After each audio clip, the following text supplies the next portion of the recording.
Hi friends, आम्ही निघालेले आहे पुण्यामधून गुहागरकडे. पुणे ते गुहागर हे अंतर आहे 250 किलोमीटर आणि वेळ लागतो 6 ते 7 घंटे. भोर मार्गे जवळ आहे पण रस्ता खूप खराब आहे, म्हणून आम्ही ताम्हिणी घाटामार्गे निघालो. ताम्हिणी घाट हा साधारण 45 किलोमीटरचा आहे. मोठा घाट आहे. काही ठिकाणी चांगला आहे, काही ठिकाणी थोडीशी रिस्क आहे रस्त्याची, पण चांगलं आहे. तेथे मुशी डॅम आहे. मुशी डॅमवरती काही फोटो क्लिक केले आम्ही. थोडंसं पाण्याकडे बघून शांत उभा राहिलो. खूप पॉझिटिव्ह वाटले. आणि हा घाट पार करत करत आम्ही माणगाव मार्गे, चिपळूण मार्गे, हायवे आहे, खूप चांगला रस्ता आहे, काही अडचण नाही, निघालो आम्ही गुहागरकडे.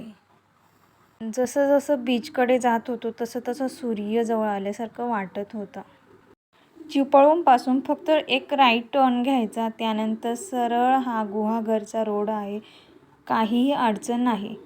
तर आलो आहे आम्ही आमच्या आवडत्या प्लेसला, म्हणजेच गुहागरच्या बीचवरती. खूप सुंदर सनसेट आम्ही बघितला. खूप छान वाटलं. एवढ्या दूरवरून आल्यानंतर सनसेट बघायला भेटला म्हणजे दूरवरचा दिवस आमचा कामी लागला. खूप सुंदर क्लीन असा हा बीच आहे. खूप निवांत, कोणतीही वर्दळ नाही, एकदम शांतता. कसलाही दांगोडा नाही, कसलाही कचरा वगैरे दिसणार नाही असा हा सुंदर बीच. दुसऱ्या दिवशी सकाळी आम्ही निघालो गणपतीपुळेकडे. रस्त्यात होते स्वामी समर्थ महाराजांचे मंदिर. खूप जुने आहे हे मंदिर, असं मंदिराकडे बघून वाटत होतं, पण भव्य दिव्य मंदिर होते आणि सुंदर अशी महाराजांची मूर्ती होती. दर्शन घेतलं, थोडंसं बसलो, विसावा घेतला, महाराजांचा आशीर्वाद घेतला आणि निघालो विजयगडकडे. विजयगडपासून आम्ही बोट घेतली. त्या बोटीत 4 व्हीलरही आपल्याला ठेवता येते. 4 व्हीलरसहित 245 रुपये घेतले आणि नंतर आम्ही आलो मालगुंडकडे. तेथील बीचचाही आनंद घेतला. छान होता बीच आणि आलो आम्ही गणपतीपुळेकडे.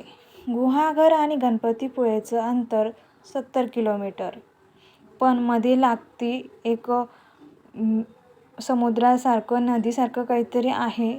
तिथे बोटीने गेल्याशिवाय पर्याय नाही. त्यामध्ये आपल्याला गाडी ठेवून त्या बोटीने यावं लागतं. पण एक मार्गही आहे, त्या मार्गे थोडंसं दूर पडतं, पण येताना आम्ही त्या मार्गे आलो. वापस येताना बघा, तुम्ही पाहू शकता गणपतीपुळेचा हे जे मैदान आहे आणि मंदिरही खूप छान आहे. तर आम्ही वापस आलो गुहागरकडे.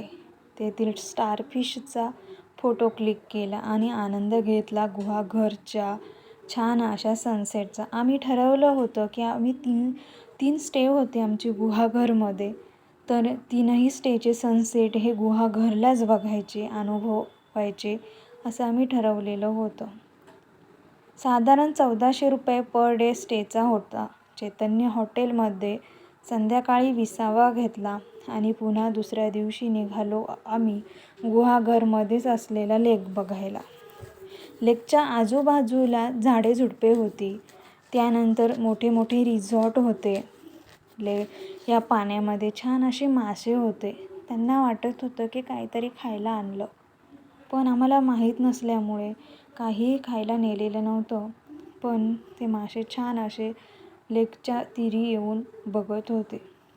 ते रिसॉर्टमध्ये खूप छान नारळाच्या बागा होत्या. त्या ठिकाणी आम्ही बसलो, छान असा निवांत वेळ घालवला आणि निघालो व्हाईट हाऊसकडे. गुहागरपासून 15 किलोमीटर अंतरावरती असलेले हे व्हाईट हाऊस आणि व्हाईट हाऊसकडे जाताना लागले ही छोटी छोटी सुंदर गावे. कोकण म्हटलं की कौलाराची घरे आपल्याला आठवतात. पण हे जे चित्रात अनुभवलेलं, टी व्हीत बघितलेलं, प्रत्यक्षात पाहताना जो अनुभव येतो ना, ते विचारूच नका. जो अनुभवतो तोच सांगेल काय आहे हा अनुभव. खूप सुंदर, खूप सुरेख. जुनी ही घरे ही कोकणाच्या संस्कृतीची ओळख करून देतात. मराठवाडा, पश्चिम महाराष्ट्र, उत्तर महाराष्ट्र, मध्य महाराष्ट्र, खानदेश यामध्ये हा अनुभव तुम्हाला बिलकुलही येणार नाही. आम्ही आलो आहे व्हाईट हाऊसकडे. खूप मोठं व्हाईट हाऊस असेल असं वाटलं, पण जास्त मोठं नाही, पण सुंदर होतं. तिथे एक मंदिर होतं. त्या मंदिराचे दर्शन घेतले आणि निघालो पुन्हा आम्ही परतीच्या प्रवासाकडे, म्हणजेच पुन्हा आपल्या गुहाघरच्या बीचकडे. सनसेट बघितला. आमच्या स्टेचा शेवटचा सनसेट होता हा. खूप छान, नयनरम्य. जसं लहानपणी चित्रकलेच्या नोटबुकवरती असायचं की पाणी, छानसा सूर्य, अगदी बिलकुल तसंच. किती छान आहे ना. कोणतीही वर्दळ नाही, कोणत्याही राईड्स नाही, काहीही नाही. फक्त आपण, सूर्य आणि पाणी. खूप सुंदर. खरंच तुम्हीही या ठिकाणी नक्की भेट द्या. दिली असेल तर तुम्हाला माहीतच असेल. बाय.